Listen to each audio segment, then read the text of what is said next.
honest toyinza kutunda kyekimu emyaka gyonna era otuuka ekiseera wano oyinza okuba okyayagala naye ng'amaanyi gakuweddemu oli myaka 45 so sigenda kubeera ku stage nga nkyagezaako okuzina n'abaana bato abajja ku myaka 45 nga natandika ku myaka 15 so ngezaako n'ekirala ebintu by'ensi tobimanya leero ofunye obulwadde nga bakugamba bwa bulago togenda kuddamu kuyimba kati ekyo wekibeerawo okoze otya kati saagala kulinda nga sirina yadde muntu ankubira simu kumbuukinga ndyoke nzijukire nti saapulaninga so ekyo nakyo njagala kukikola nga nkubiriza abayimbi baleme kutunuulira just kweno moment oyinza okuba nga essaawa eno oyingiza ssente ng'omuyimbi naye watiifu olekerawo okuyingiza ssente ng'omuyimbi opportunities wafunamu ng'omuyimbi ozikozesezza bulungi okuwa retirement ekuwa emirembe. That is the question. So for me, ndabidde ku bantu bange, ndabidde ku bansooseewo, nenjiga mu byenjize, then nencorrectinga mu byensobodde, and one of them is abayimbi olusitulooza tugenda kubeera mu kino ekifo emyaka ki gyonna nesi kituufu.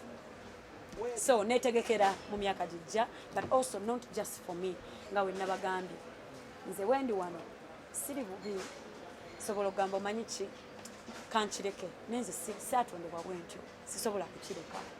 Njagala kuwangula kuli okusingayo nga bwempanguza n'abalala abaniranye nabo nga bebawanguza abalala ababaliranye. So nze muntu akola nga njagala n'abalala bakole, njagaliza saagala gaggawala nzekka. So njagala creating zino opportunities nga bwengaggawala n'abalala nga bebagaggawala. Yeah. Where do you draw this charisma from? Because applications is on the Kampala nyinyo tuzirabeko over time. 2016 waliwo Yuga Music, 2018 ne mu lockdown waliwo gye baali batujijika. Then abantu okwadeputinga abantu ogenda an artist wakata muwomya ali ku YouTube ebyo nogenda kujjayo wakawo enomuteeka eno ebyo nanja bagamba ng'olunaku nzivuddewo ki Ugiflix kati ebyo byolwo olunaku kubanga oli mukumbuza olunaku lwa launch ku launch onambuza ki ya Ugiflix byonna byonna ogenda bimalayo Ugiflix enjagala bagamba kyenjagala okucorrectinga tebeerangawo. It's an international application. Go and Google and find out international application erabibwa ensi yonna eyo ndalamu okusinga application gwe creating the Uganda. So that's the difference. Eno nti firimu yo tegenda kulabibwa bulabibwa muna Uganda, egenda kulabibwa buli omu mu nsi yonna. So kiri gyoli o creating zotya kyo creating ze kitunda then ogenda kutunda tekiri limited because abantu wano tetulina bamala kulaba content waffe nga tumwagala tulina tappingako mu nsi eki endala. So that's why this application is different. Kuruna nasazeewo Serena nga bwe nagambye earlier njagala kwe challenging to be better. Bw'oba oyagala okulaba omuntu gw'otalabangako mu ggwe olina okwe challenging n'okola ky'otakolangako. If you want to get something you've never gotten, you do something you've never done. So njagala kwepushinga ne challenging kubanga nyina sho gye nyina mu mutwe nze nganze gye manyi gye nsobola okukola gye sikolangako. So njagala kumanya kisaawe kye kyaŋŋaana ne ngenda mu Serena. Njagala ngeri closed bulungi nnyo nga sound esigala omwo lights njagala kulaba kikyenyiza kukola in a closed place like Serena kubanga byonna byennyina mu mutwe tebikola bulungi mu kisaawe. Kati ate nga bonaalaba nti omusota guyubula skin yagwo ni mu kuyubula nange ne mu kujjawo skin ya Shiboli ngenda kutandika 33 omwezi ogujja ntandika emyaka 3 natandika okukola ku myaka 15. So sikyalowooza kyekimu sikyayagala bintu byebimu ebintu byenjagala bikyuseemu ng'era omuntu yenna akula waaba okula si kwa buli omu naye waliwo abakula. Kati nze nkula buli mwaka nkyuka kati wano wendi mpulira nga njagala kukolayo kintu kyesikolangako ate era ntapinge ne mutwe gwange ku ki bulijjo kye njagala okukola kyesisobola kukola nkikole mu Serena. So njagala kulabako mu Serena nyinza kukola ki. Yeah, next month. November. Just recently, I was against 40 plus. And people when anti mwenna kye mwerabira just mwagala nnyo. No, there is one thing omuntu yenna waweza emyaka 3 plus nze manyi abawaka n'emyaka ekibasumbuwa ogenda n'ojjukira nti gw'olina egyo emyaka n'egisingako ne tonnakola bintu byenkoze kati n'owulira ng'olina kuwakanya myaka gyange okwewuliza obulungi. Kati kino kyekiriwo don't make yourself comfortable by denying the reality. Reality is nyine emyaka 33 kati gwoba oyongerako emeka kiri gyoli. I'm 33. I joined Obsessions in 2007. Helen Ray agijoining. Mumanye facts zammwe nze na joining Obsessions nga ne Jangu ewedde hit yaabwe na replacing a Clio in 2007. I was 17 years. Do the math. Tugende ku kibuuzo ekirala tetuddamu ebyo Shiba, byagala mbajjemu obwo buntuntu obwo. earlier on ayogedde ku new journey. You make us think like age is catching up on you. New journey neyokweyubula. Age is not catching up with me. I'm growing. Omuntu yenna owakabi. You evolve. Okula. Tosigala mu kifo kyekimu ng'okola ekintu kyekimu emyaka gyo gyonna gy'ogenda okuba ku nsi. Bw'oba wali oyagala nnyo ebbaala ogenda okulaba w'ogenda mu myaka 4 plus. Ng'ogamba ate kino nakyo tekikyambasa.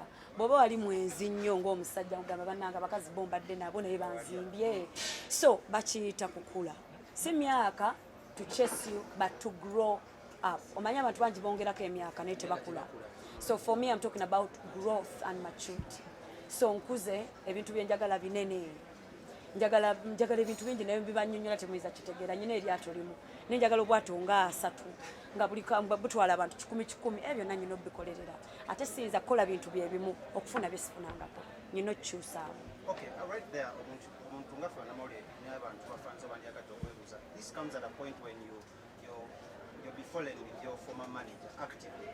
Kina engeri kyakugulamu amaaso okwawukana ne Jeff actively waliwo atugamba akyalikyaliyo but not active manager. Kubanga wakati saa zino otandise exploiting new grounds n'okulaba muno agala kubifoloving. Kina engeri kyakugulamu amaaso okwawukana ne Jeff. What I can tell you is Jani yange n'omwami oyo yali good. Era nga bulijjo lwakuba tugaana naye buli omu alina waakutuusa kyo ne kiggwa ne weeyongerayo. Kati mwami Jeff yantuusa we yantuusa emyaka 9 gye twakola ffenna naye ne mutuusiza we namukola ki we namutuusa kati essaawa era nga bwe nakugambye ng'omuntu akula neeyongereyo with all due respect. Ekirala Okay, on that note, omusajja yakutte Achimpa teyachimpa yasayini omwana omuto young talent akitinganga gwe asawulinganga gwe. sikimanyi ekyo Kino tukiyite nti zita competition. ekyo mbadde sikimanyi bwe yasayininga omwana sounding anganzi. Honestly nze ndi mu world yange nfa kubinkwatako era kumakyagenda kati already I'm adding on company to company to company. I'm too busy.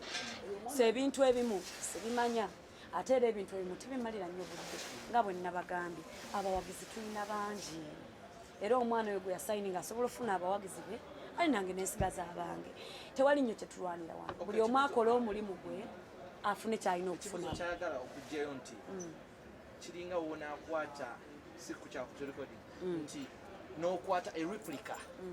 Replica kitegeeza nti n'omuntu n'akuwozaamu n'ennyinda ze baatandikira naye case omanyi abantu abanjozezaamu naye gwe bangi but the thing is about okwozaamu wabeerawo original copy. I'm the original copy to never change. Why are you threatening many female artists and male artists apart? Why am I a threat to both of them? I'm very focused. I'm very focused. My eyes simanya ebisigadde byonna bibeera background noise naye amaaso gange gali ku goal yange. That's why I scare you. That's why I scare everybody. Yes, among okay. your goals,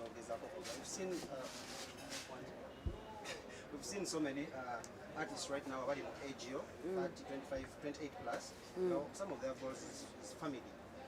We talk about family, but we see more of your brothers. Yeah, my mother, yeah. You as a woman, I love that. Go on. yes, you as a woman, when do we see you come out with Obuuza n'ebibuuzo ebyakabi. tulagako ku that side nibakona abakobeera abalina family abalina abaana abalina abaami bagamba Sheebah atispako because yeno omwami we beyagala nnyo Sheebah atispako because yazaddeko ku mwana Sheebah atispako because famuleko ku Valentine. When are we seeing that evolution in it?